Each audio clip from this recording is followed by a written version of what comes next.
Step one of our START triage is to call out to the walking wounded. So we're going to call out, we're going to use our megaphone, we're going to move the patients over that are able to walk. So we're going to call out, if you're able to walk, move to this object or move to this area. And now we have our green settled. Now we just got to figure out, well, who's going to be a black tag, who's going to be a yellow tag, who's going to be a red tag. And that's where we move on to step two. So here we go. I'm approaching my patient that's unable to walk. The first thing I'm going to do is assess the respiratory status or respirations. So I approach the patient. Is the patient breathing? If they're breathing, hang on, we're going to get to that in a second. But if the patient's not breathing, well, we're going to open the airway. So I open the patient's airway.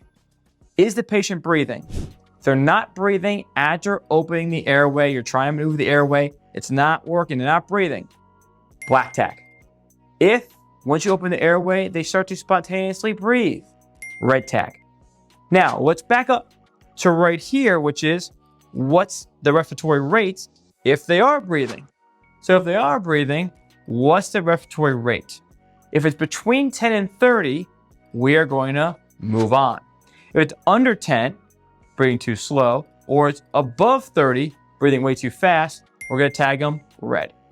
Okay, so now step three. I'm going to get the patient's radial pulse, right? So we're going to get that radial pulse in the patients, and what do we get back? Do they have a radial pulse? Move on.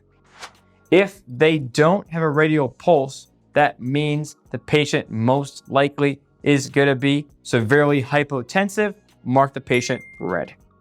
Now, moving on to step four is going to be mental status. So I would tell the patient, can you show me two fingers? Can you show me three fingers? Can you grip my hands? These are all simple commands that people can do in chaotic situations, right? So if they're able to do that, and let's say I say squeeze my hands, they do that, we're going to tag yellow. If they're not able to do that, or the patient is unconscious or unresponsive, then we're going to tag red.